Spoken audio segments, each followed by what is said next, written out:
anything they can do to save money. You can even sense the tension within the people. You can sense the fearfulness of the people, afraid to buy the expensive things. They're more careful because they see the tragedy that may occur with the economy. So we do all we can to save a buck. And so now we have people who have never learned how to save, doing all they can to now save.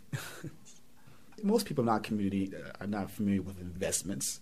Most of our people in our community live from paycheck to paycheck. They live by chances. Most of us are not prepared for chaos when chaos breaks out. But there are people who, nowadays we are desirous of being taught how to save. Number 40, Lucian Walker on the carry. Tackled by number 48, Name Alfred. My name is Edmund Nelson, and I'm a former Pittsburgh Steeler, current State Farm insurance agent, which means that I sell property and casualty insurance. I also sell financial products. You are a very big name in these parts, big-time football player, now advising people on money. It's really not that I'm any different than any other State Farm agent. The only difference is I happen to have played professional football. And they love that, the people who come to you. It's okay. It helps. It doesn't hurt, I can tell you that. Ball spotted on the YSU 25-yard line. And what's happened? A heck of a lot, I imagine. Well, we've had people giving us a lot of calls about, hey, what's the value of my account? Should I liquidate? What am I to do? There are a lot of questions about whether this economy is going to survive and what people need to do with their money. And, of course, me being a believer in the American economy, I say, you need to stand pat now, especially because people have lost, 40 to 50% of the value of their accounts. So we're trying to make sure that people stay put, trying to make sure they don't make hasty decisions, and trying to stave off all of the emotion that's involved with the market. And how does that manifest itself when they call you and say, what's my money doing? Well, it manifests itself in that they want to liquidate. They want to cash out, they want to get their cash, and they want to put it in a mattress. They want to bury it in a coffee can in the backyard. And my job as their financial guy is to say, look, we're going to have a change of presidency at the top.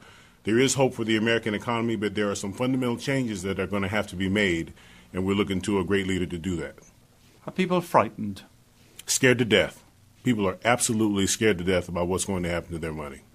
You're listening to BBC Business Daily and to the voices of Youngstown, Ohio, Democrat, Republican, workers and the unemployed. My name is John Russo, and I'm the author of Steeltown, USA, about the history of Youngstown and how it's been represented over the last 100 years. Later versions of the song became much more theatrical, angry, very hot, with wild guitar riffs, and the meaning of the song shifts. I think it represents a type of working-class resentment. I'm tempted to say, what is it about middle-class white people that we romanticize dirty, dangerous work? There is this thought about what's called smokestack nostalgia, and it really has to do with the ideas of work itself. When people are out of work, they can't find work. Their rates of pay and their health care are all dropping. Then that work and that history becomes even more important because that's what built America. My name is Bill Turney, and I live on the west side of Youngstown, Ohio. And my home's been foreclosed on approximately 3 months ago. I've had to file bankruptcy on an onset that I've lost my job and cannot find any readable work to keep the type of mortgage payment, insurance payments, and taxes that are due on the home. So what now happens? I guess I'm waiting for them to put a sticker on my house to give me 30 days to move out. I moved into a house that was run down. I spent 5 long years on refurbishing windows and repainting the whole thing and stopping the leaks in the basement. And they're going to put an orange sticker on my house and tell me to get the hell out. I've managed to work 2 and 3 jobs at a time to make a living. And with the onset of what's going on with the economy today, There's very little work here, and we're producing very little. I do bartending. I also do painting. I also do construction as needed, meaning that I'm somewhat of an electrician as well. The work's not here. This part of Ohio has been left behind. This part of the country has been left behind. I mean, whatever's happening in the nation times 10 is happening here in Ohio. And, everywhere I go, when I talk to the American people, you ask them what are they looking for, they're not looking for a handout. Nobody here in Youngstown is looking for a handout. People here work hard. They've been working hard for generations. They know that nothing's going to come easy. People here have known some hard knocks and some hard times.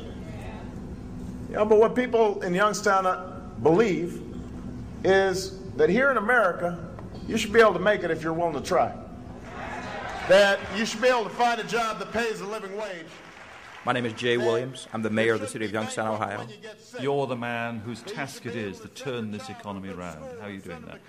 We are doing it through a variety of ways. First and foremost, we've had to recognize and accept the fact that this city is not going to be like it once was. Things changed drastically. For 25 years, this city was drifting without a lot of direction, not knowing what was going to be the defining role that it played in the economy. So we have set about the task of diversifying the economy, being very aggressive in terms of economic development. We have acquired some of the former steel mill sites and actually purchased them through federal dollars, state dollars, and local dollars. We have cleaned them up, and we've basically put a lot of costs, and we turn around and offer those to businesses virtually free.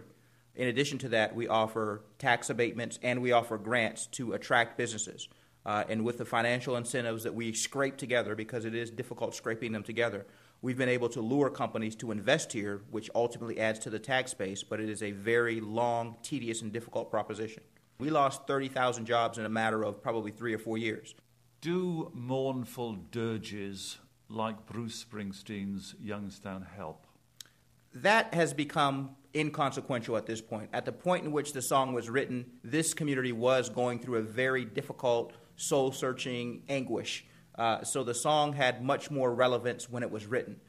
In the intervening years, this community has really taken stock of itself. It's really gotten a pride. It's gotten back up on its feet somewhat. So that song, at this point now, it's more of just a nostalgia, but we've got a different attitude and a different mentality here now. This is a city that still is going to be able to offer a quality of life that's competitive with other places. We're not trying to be the biggest, but we are certainly trying to be, for our size and where we are, one of the most competitive cities in the state of Ohio, and hopefully a city in the country that can be a lesson to other cities of how to fall very hard, very fast, but to pick yourself back up.